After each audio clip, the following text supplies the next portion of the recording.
Hi neighbor, I'm Jack Rose filling in for Juliet today. I hope you're hungry because this episode is all about food. I speak with Carl Ramsell and Charlie Wallen about an event called Community Feast. Spend time at the King Street Market and make some delicious and colorful guacamole. Let us have a good time.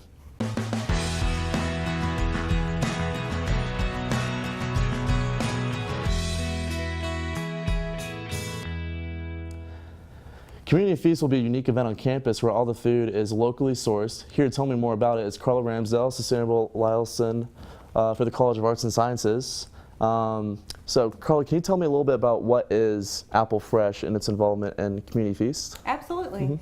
So the Apple Fresh Collaborative is a transdisciplinary group of faculty, staff, and students. Came together about 2 years ago because we recognized that we were all doing research and outreach about sustainable food from a really wide perspective base. And we thought it would enhance our work if we got together and added each other's perspective to our work and tried to work together to engage a conversation with the community also about the importance of sustainable food. Yeah, it's all very important, obviously. Can you tell me more of your two's involvement in the Apple Fresh and the Community Feast specifically? I got into the Apple Fresh by hosting the lecture series that we did last semester. Carla invited me over, and so that we needed a space to have it, and I had a great space. And then they knew we were doing a lot of sustainable food in the cafeterias, and so we decided, hey, this is a great opportunity to kind of bring food services in on this. And so we started hosting the lecture series there at the River Street Cafe and the Race Dining Hall, and then I just kept going on with the program and staying with the group, and we just keep evolving as we go along, and it's just been a great collaborative. Sweet, yeah. I've heard great things about it, of course. Can you tell us a little bit more about how Appalachian State students can get involved, and not just how the students are involved, but I also hear it's more of a high country and total involvement. Can you tell me a little bit more about involvement with other students? Yeah, absolutely. So the feast itself is a meal we're going to have on the Sanford Mall, and absolutely everybody is invited. We will provide the basics of potatoes and lettuce and the tables and chairs, and we would love student groups to be really engaged to provide some of the toppers, and I think Charlie can talk a little bit better about that, but we welcome anybody, absolutely, and need some help to get this thing really successful. You talked about how students have to bring their own supplies and stuff, and we can go ahead and look at all the stuff we have here on the table. You got, you know, the fork, the plate, the other utensils and stuff, and we have this water bottle here that you brought to show that you need to bring a water bottle, correct? Absolutely. So this is your ticket, basically. The food is free, but we're trying to make it a minimum waste, maybe a no waste event, and so if you bring non-disposable plates and cutlery, that'll help to minimize waste. And also we're going to be really focused on sustainably sourcing those ingredients, and so I think Charlie, you could talk about that. And I brought a nice arrangement here this morning of local produce. We have some kale, potatoes, sweet potatoes, tomatoes, all grown here in North Carolina. The tomatoes were actually grown here in the high country.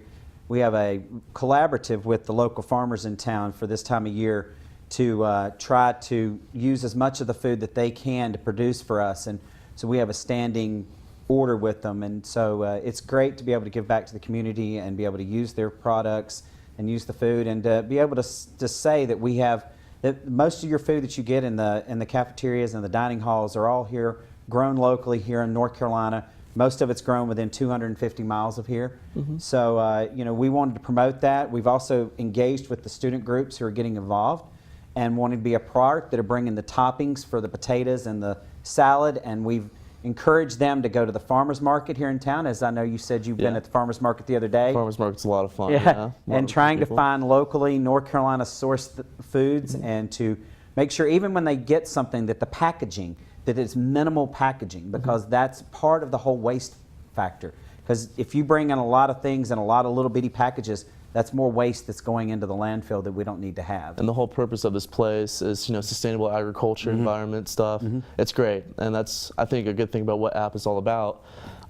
Thank you guys for coming in. You guys are great. I had a great time getting to know you guys. Make sure we invite everybody to this event as well. It's not just an App State thing. We want the larger community to join too, and we appreciate our sponsors as well. So the College of Arts and Sciences and the College of Fine and Applied Arts, as well as the Office of Sustainability and the RIEEE that helps sort of drive research on campus. Well, we couldn't make it possible without them. Thank you very much for coming. Now stay tuned because I head out to explore the King Street Farmers Market.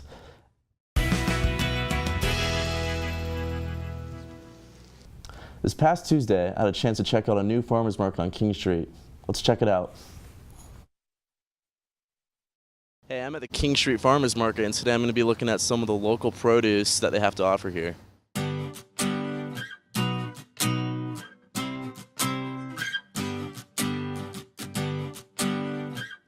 Hi, I'm with the market manager of the whole King Street Farmers Market here, and I'm at the Trebuchet Hill tents. And Miss McIntyre. Hi. You're the market manager of this whole King Street Farmers Market, correct? I am. Yeah. So can you tell me a little bit about how this whole place got started, how you organized this whole thing? Sure. King Street Market started because there were 8 to 10 farmers that did not get into the Watauga County Farmers Market this year for Saturday Market. And there's been a groundswell of support over the last 2 or 3 years for a weekday farmers market in Boone. So we went in front of the county commissioners and got this beautiful park right off of King Street and started at the beginning of the season and will run until October 17th. That's beautiful. Yeah, I for one enjoy this place immensely. I love farmers markets. But can you tell us a little bit more about how students at App State can get involved with volunteering, or just more about how they can come around and shop here, what they can look for and whatnot? Sure. As far as the market goes, we have a full plethora of products. We have fresh organic produce from 3 different farms. We have fresh flowers, fresh cut flowers. We have goat cheese. We have a bakery with gluten-free and vegan baked goods.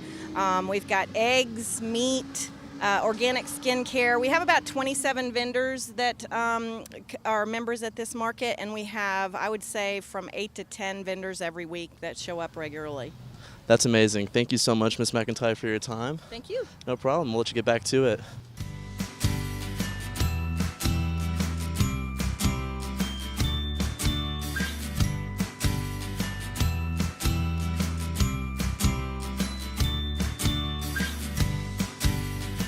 Hey, I'm with Brb Farms here, another tent underneath the King Street Market, and I'm with Dave Shipley and Stephanie Shipley. All right. And they have flowers and all types of fruits and vegetables. And can you guys tell me how you guys got started with the King Street Market, how you found out about it? This past year we were looking to get into the farmers market, so we checked around, and the Boone market's one we wanted to get into. And the Saturday market was pretty full. We're brand new, so the Tuesday market worked out perfect for us to get started. And how's your experience been with the King Street Market so far in the year? It's been really, surprisingly, it's been really good. We usually sell out on flowers every week. So as you can tell, that my wife does a beautiful job putting these bouquets together. They're $10 for the larger ones, $5 for the smaller. She a great deal on fresh cut that morning. And then we have other additional products like the apples and growing peppers and gourmet garlic. And so those are the things that we try to specialize. Well, I tried some of the apples. They were delicious. The garlic looks awesome. The flowers look gorgeous. I'm definitely going to come back and buy some for my girlfriend later. But thank you so much for your guys' time. Yeah, we appreciate it. Yeah. by. And many more successes to your business. Yeah, thank you. All right. And that was Brb Farms. You can come here to the King Street Market and check them out. I'm in front of the Against the Grain tent here at the King Street Market still. And I'm with Sarah and Natalie, local students at Appalachian State University. And Natalie, can you tell me, question for you, a query if you will, why do you buy local? What's the thing with big markets and stuff like that? Well, I think, like, first of all, it's like a way to get in touch with your own community, like what's going on in the community. And then second, of course, like from an environmental and an economic standpoint, it's good to like support your local economy first. And then environmentally, like we don't realize how much energy goes into food when it travels really far. Like for instance, when you get asparagus from Chile, like it's taking so much gas and energy to get here. That it's just like there's so much behind the scenes that we don't know what's going on, and buying local is a way to actually like be in touch with your food and know where it's coming from, while also supporting your local community and economy. So Yeah, for sure. Natalie, can you tell me what your major is? can you guess? Can you guess? It's having to do with environmental? Yeah? Okay. Well, thank you, Sarah. Thank you, Natalie. We hope to see you guys soon. I'll be around these farmer markets for sure.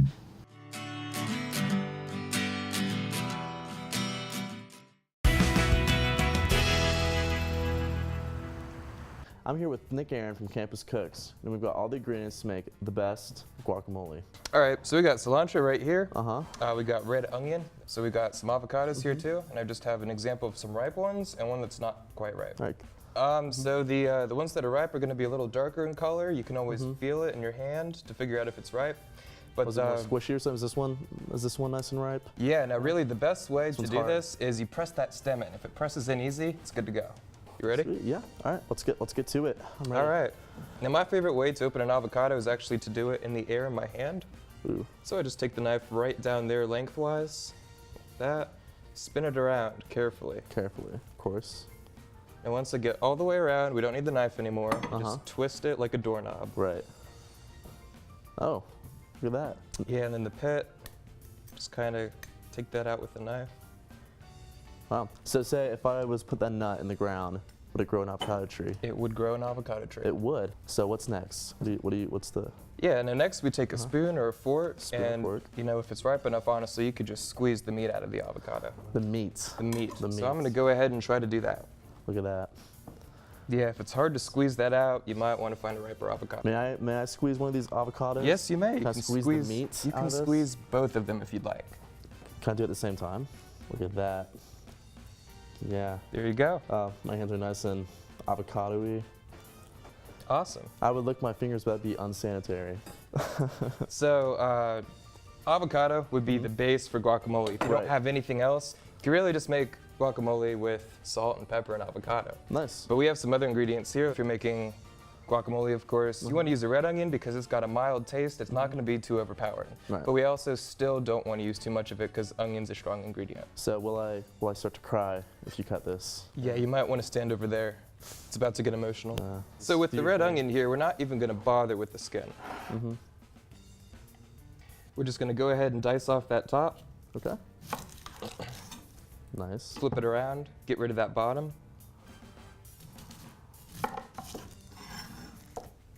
Then we're going to do a cut straight down the middle, Nice. just like that. Now at this point, you can worry about the skin because it's going to be really easy to pull off now that Here, I can pull up this one. So while we're peeling this avocado, do you want to tell me a little bit more about Campus Cooks and like what you guys do, what your role is there a little bit? You told me you were the social media coordinator, right? Yeah, so I'm the social media coordinator. I just send out the emails. Yeah. I help organize that stuff. I Nice. manage our Instagram account. Now, if you want to follow us on Instagram, we are at @appcooks. App Cooks. Nice. Now, do you guys mostly cook stuff in a kitchen, right? You're not just cooking raw stuff like guacamole and Oh, of whatnot? course. Yeah. Yeah. So we cook stuff. We have lessons. So a lot of our Yeah. meetings are Oh. educational and so So that's forth. awesome. Mostly, if you want to join this club, you get to learn how to cook. You don't have to know how to cook right off the bat, right? No, that's correct. We have a lot of people who want to learn more about cooking. Yeah. And our lessons are very good for that. Nice. Silly me, I just whipped them out. All right. Whoops. So I just went ahead and I sliced these, but really the best way to put a red onion and distribute that flavor into guacamole, we're gonna dice it. Dice it. So, So dicing, what is that? Just cutting it really? right, we're gonna cut it small? really, really small, and we're Okay. gonna do just one small thing to prepare it for that. Okay. Just gonna more neatly half it. There we go, get rid of that Nice. excess. We got some unfortunate root at the bottom. Yeah. Okay. So with this red onion here, we are actually going to go horizontally. We are going to hold the onion up here where your Okay. hands are safe, and we're just gonna slice in here at a bit of an angle, Ooh. like that. If you got a sharp knife, this shouldn't be that difficult. So we're only gonna go about half to 3/4 of the way through. We don't Right. wanna hurt any fingers. Right. So that's at the bottom. I'd say that's Uh-huh. about a 1/4 inch off the bottom. We're gonna Cool. do the same thing 2 or 3 more times. And we only really need this 2/3 side of the onion. Yeah. Ooh. And then it's The all dices should just fall right off, it's beautiful. just like clockwork. It's beautiful. So now we've got our fine dices. I'm gonna go ahead and put those in a bowl so we can see them all nice. Okay, sure. I gotta say, this might be the earliest in the morning I've cooked guac. Really? Yeah. So what occasions do you usually make guac for? Speaking of stuff like that. Guac, yeah. So Yeah. I like to make guac with for parties. Yeah. Like to get a whole bunch of chips, ask everybody to bring their favorite chip. Just make a bunch of guac. Yeah. Yeah. Guac. Hey, Now a good rule is half an avocado per person. half an avocado per person. Right. So if Yeah. you got 8 people, 4 avocados, you're set. Okay. So what's next? All right, next, so we got our base, we got our avocado, we got a little onion to flavor. Right. So now we can go ahead and move into some smaller ingredients. Smaller ingredients. All So right. first up, I'm gonna dress the lime last. Okay. That's pretty important. Yeah. I'm gonna go ahead and add some heat. We're gonna dice up this jalapeno. Sweet. Right. All right. So the first thing we do is we get that top off there. We don't necessarily need the stem. Yeah. And I'm just gonna slice that all the way down the middle. Get that in half. Nice. So you don't want those seeds in that little That's core correct. in the middle. Yeah, Okay. you don't. Okay. So I like to hold it by the bottom there, and I just kind of push my thumb through there, and Ooh. the seeds kind of split out like that. Nice. You also want to get those little stem veins out. Yeah. Those are a little bitter. The little white parts. In Little it? white parts Yeah. in there. Okay. Sweet. Can I do that thumb technique with the other half? You absolutely can. Sweet. Let's see if I can do it. Ooh. Careful. Hold on. You don't want a seed in your I eye. was gonna see that. Wow. Hey, is that all right? You did it like twice as fast as I did. Hey. All right, so for dicing these, first Yeah. we need to slice them. Slice. Right. The dice you need to slice. The dice, you need to slice. All right. Let's slice. We're gonna make really spicy I guac. like spicy. Hey. So now that we have our thin cuts, Uh-huh. I'm just gonna go ahead and pick out the Yeah. longer ones. So after that happens, we can go ahead and line them up and get ready to dice them. All right.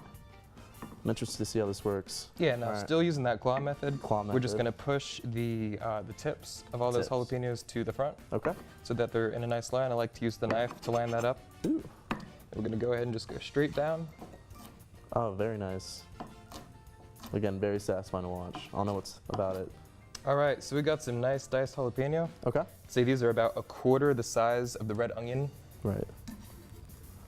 I'm gonna put that in the prep bowl as well. Okay. Next, Enjoying we're this. gonna address the garlic. Now, The garlic is a great flavor, but it's also very powerful raw. Yeah. So So for the garlic, we're gonna use a nice medium-sized clove. You can just go ahead and break that off. nice. Go ahead and do a bit of a test. If it's squishy at all, you don't want to use that. It's gonna be a little raw. So the opposite of an avocado. The opposite, You want exactly. a fresh garlic. Now the same thing Okay. for any onion. Garlic's really just a relative of onion. Mm-hmm. So for that, if you've got your clove hanging around for too long, you just kind of want to feel your bulb before. We're going Right. to go ahead and just put that on the cutting board Okay. with the rounded side up. Okay. We're going to take the side of the blade here, Uh-huh.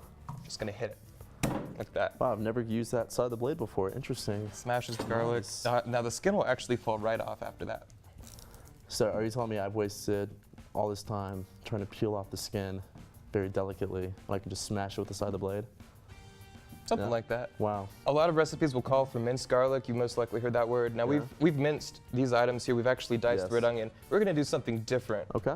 with the garlic. Right. So it's already smashed. It's a little messy to go ahead and mince it. So I'm just going to kind of chop it up a little bit more finely, just kind of rough chop it. Yeah. Get those pieces smaller, nothing too technique heavy here. And then after that, we are going to use mainly the side of the blade again. We're going to mash it on the cutting board like paste. So just like making mashed garlic, mashed potatoes, but mashed garlic. Yeah, so for this technique, I'm actually going to use the side palm of my hand. Okay. And I'm going to put the blade on here. Now a good knife will have some spring to it, Nice. Ooh. and it'll just bounce right back. Right. And that's the feature that you're looking for there. So we're going to take that, and we are going to crush the garlic like Very that on the nice. board. You can go ahead and wiggle Yeah. your palm in there further. Right. Yeah, now the second you cut into the garlic and rupture those cells, that's what activates those flavors. Right. So minced garlic that comes in a jar or a can and you buy in the store, that doesn't necessarily have all the Yeah. flavor that this would. Right. So we're going to go ahead and actually put some salt in here. The salt is going to help And pulverize some the garlic. Nice. And then we don't need to add salt directly to the guacamole unless it's too plain. Yeah. So I'm taking a pinch of salt. It's going to Right. be about probably half a teaspoon there. Nice. And that salt, again, is going to help pulverize and draw some of those flavors out of the garlic. Interesting. Yeah. I feel like such an amateur. I've been making guacamole and preparing garlic wrong for years. It's crazy. All right, so now we got that scattered all over the cutting board. Very You can nice. easily just take your knife and kind of clean that up. Take Okay. the back side of that blade. That can go out over there. All right, so let's recap. We got avocado, Avocado. jalapeno, onion, garlic. Right, so the last Nice. ingredient here, the reason I saved this for last is lime can do a lot. We're just gonna start off by cutting the lime down the middle. All right. Very nice. Now sometimes if the lime is too hard, you might want to roll it a bit and just Yeah. get those juices going. Uh-huh. But we only really need half of this. Okay. So I'm gonna set that aside. That's gonna go in last. Last. Okay. So assuming you've picked up your cilantro in the grocery store, you definitely want to give it a nice rinse under the sink first course. using cool water. So right now what I'm doing is I'm just cleaning up the tip here with Okay. my hands and kind of concentrating all those leaves there. Nice. And again, using the claw method, we're gonna take that knife, Uh-huh.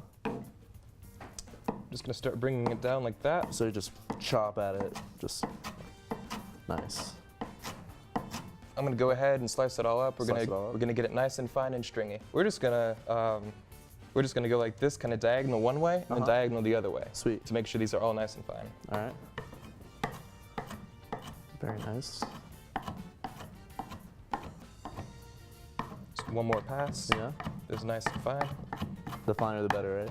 Yeah. Okay. I'm gonna rotate that just so I can get that angle. Very nice. We're gonna go the opposite diagonal direction.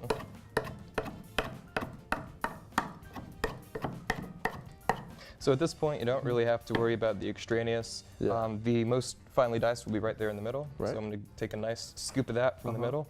Get in the prep bowl. Put that right there in the prep bowl. All right. Bam. Very nice. Sweet.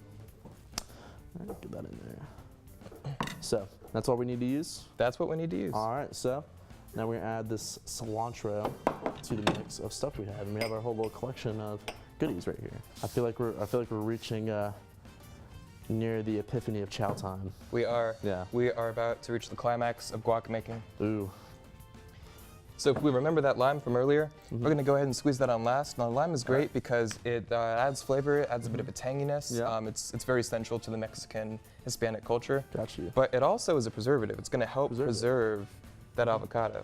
So especially if you can't finish your avocado in one day or Yeah. one night, you can actually keep that in the fridge overnight if you just put a little lime juice over the top Really? of that. It'll keep very well in the fridge. Interesting. Now otherwise it's gonna brown and look all disgusting. Yeah. You know, want some brown guacamole. So we got our avocado here. Sweet. First thing we wanna do is we wanna mash that up a little finer. Nice. Yeah. All right. Gonna take a fork to it. Uh-huh. Very nice. You look like you wanna try. I do. I was about to ask. Wow. Whatever texture you like your guac to be, I'd say mash it to that texture. So This- before it gets busy with extra ingredients, I'm gonna add just a bit of salt to it. Okay. I'll let you do that. All right, so we're gonna add the jalapeno right now. All right. We want all of that. You know what? My roommate would say all of it. He likes spicy food. Let's get spicy in here. I like it. Gonna add all of that jalapeno All that jalapeno. Okay. What's next? Can I pour something in? right there. The onion. All this onion. All that onion. Bam. Boom. Look at that. Scoop that in there with the tips. All right. Now again, it's very important if you're at the grocery store and you want to use onion, you need to get red onion because Red if we onion. put in that much yellow onion or white onion, it's gonna be very strong. Just gonna kind of toss that in. All right. We're gonna probably address the garlic first because we want to make sure that gets distributed well. Okay. So that little bit of garlic will have that much effect on the taste, you say, right? Awesome. I would say so. Yeah, cool. You can already see it's starting to change color and stuff. The garlic in there. I call this a very chunky guac. Hey, man. All right, are we Texture ready doesn't for that? bother me as much as the taste. We ready for that cilantro? I think we're ready for the cilantro. Let's add that. All right, boom. So I'm gonna go ahead and stack these up. I guess we don't need these anymore. All right. All right, would you Okay. like to add the important part? I would love to. So what do I do? Just squeeze that in there? Go for it. All right. Ooh. Cover your eyes. So do I just squeeze this until I can? Squeeze that so it doesn't squeeze anymore. Ugh. I'm gonna get this fork out of the way. Ooh, nice. Squeeze city. Okay. Perfect. Is that okay? Get a little more squeeze in there. All right. Is that good? Perfect. All right. Perfect. Now we want to add maybe just 1 or 2 or maybe even 3 grinds of pepper. Okay. There we go. So we got our guac. We got a fork, Yeah. but I don't usually eat guac with a fork. No. I'm glad you asked because I came prepared. I heard we were making guacamole, so I just thought, you know, why not just get some chips together, you know? Because what's a party in guac without chips, you know? You're not Exactly. just gonna go to town on it. So, are we ready? Are we ready? After you. You want? Let's both do this. You want a both. chip toast? I kind of want a chip toast. There we go. Wow. All right. Wow. How's that? That's really good. I love it. Well, that's our show for today. I had a lot of fun learning more about food than I have in like a long time, especially the points of local food. Be sure to follow us on Facebook, Twitter, and YouTube at AppTV. And thanks for watching. Bye, neighbor.